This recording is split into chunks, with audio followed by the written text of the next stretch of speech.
وصل في قوله تعالى كلا بل أران على قلوبهم ما كانوا يكسبون وقال الحسن والذنب على الذنب حتى يعمي القلب وقال غيره لما كثرت ذنوبهم ومعاصيهم أحاطت بقلوبهم. انسانی بدن سے جب اللہ کی نافرمانی ہوتی ہے تو اس کے دل پہ ایک زنگ لگ جاتا ہے. آنکھوں میں موتیا ہوتا ہے, ان آنکھوں میں موتیا ہوتا ہے, اور یہ موتیا اگر بڑھتا چلا جائے تو آدمی کی بینائی ختم ہو جاتی. ایسے گناہوں کی نحوست سے دل پہ موتیا آ جاتا ہے اور دل بھی اندھا ہو جاتا ہے. اور دل اندھا جب ہوتا ہے, اللہ حفاظت فرمائے, کہ پھر آدمی حیران ہوتا ہے کہ اسے اتنی بڑی موٹی بات بھی دین کی حق سچ کی سمجھ میں نہیں آ رہی, اسے حق بات کی اتنی واضح بات بھی سمجھ میں نہیں آ رہی. بس اوقات سمجھ میں حیرت ہوتی ہے کہ اتنا عقل مند سمجھدار آدمی ہے اور پھر یہ شراب پی رہا ہے, اور پھر زندگی بھر سود کھاتا ہے اور اللہ سے اعلان جنگ کرتا ہے. بڑا دل گردہ ہے. یہ تو بالکل انتہا درجے کے احمق لوگ کرتے ہیں. لیکن اتنی بڑی حماقت آدمی اس لیے کر رہا ہوتا ہے کہ یہ دل اندھا ہو جاتا ہے, جیسے آنکھوں کی بینائی ختم ہو جاتی ہے ایسے ہی اس دل کی بینائی بھی ختم ہو جاتی ہے. آنکھوں کی بینائی کو بصیرت کہتے ہیں اور دل کی نگاہ کو, آنکھوں کی نگاہ کو بصارت کہتے ہیں اور دل کی نظر کو بصیرت کہتے ہیں. یہ بصیرت ختم ہو جاتی ہے. آنکھوں کا موتیا ہو جائے تو چیزیں نظر آنا دھندلی سے نظر آتی ہے, اور بالکل ہی اگر وہ موتیا غالب آ جائے تو آدمی کی بینائی ختم ہو جاتی ہے.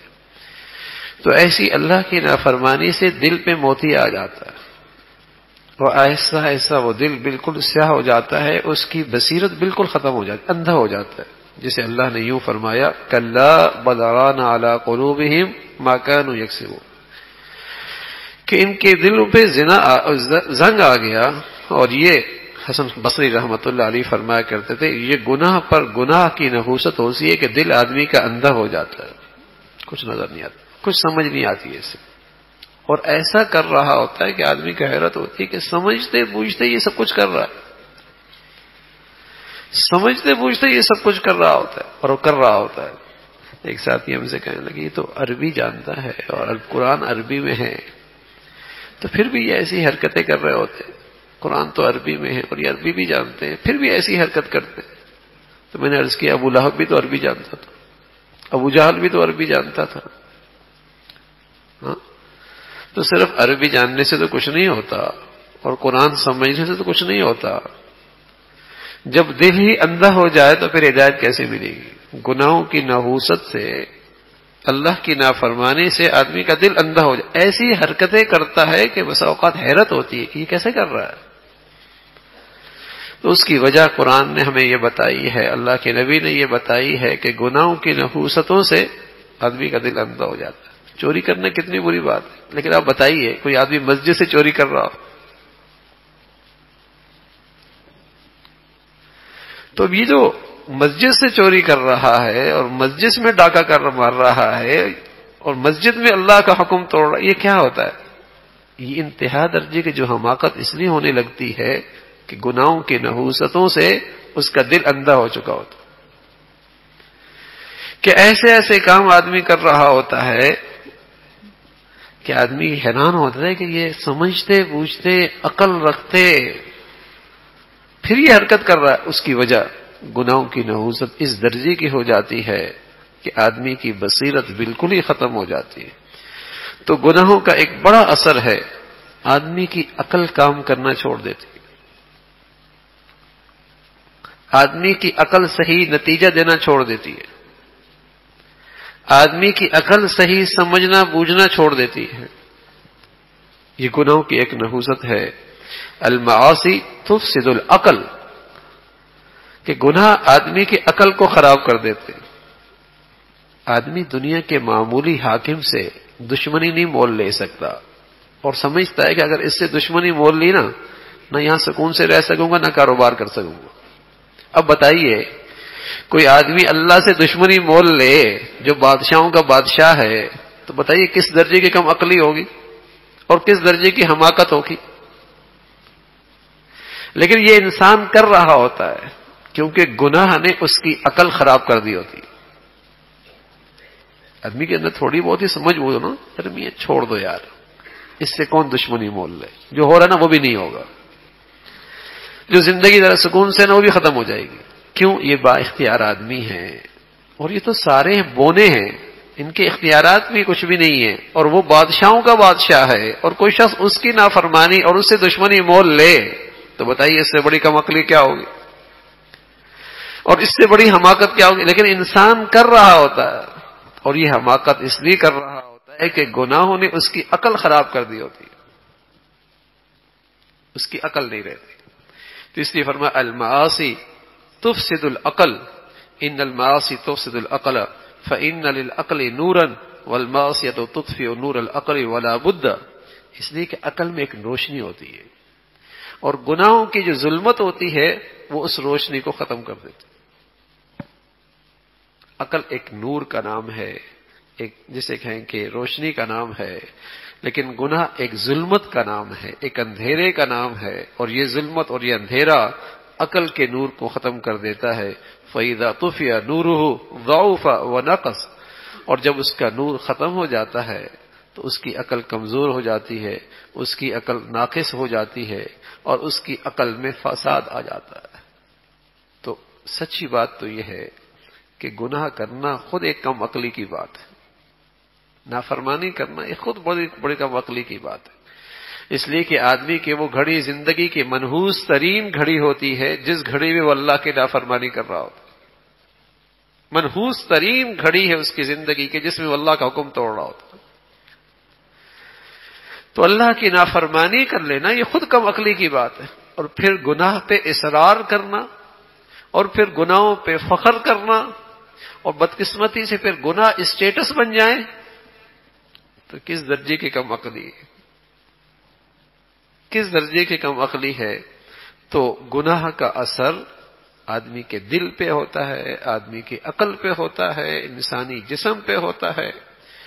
ابن عباس رضی اللہ تعالیٰ عنہ فرمایا کرتے تھے کہ ان الرب گناہ کی نحوست کیا ہے کہ آدمی کی چہرے کے نور چلا جاتا ہے اور چہرے کی رونق چلی جاتی.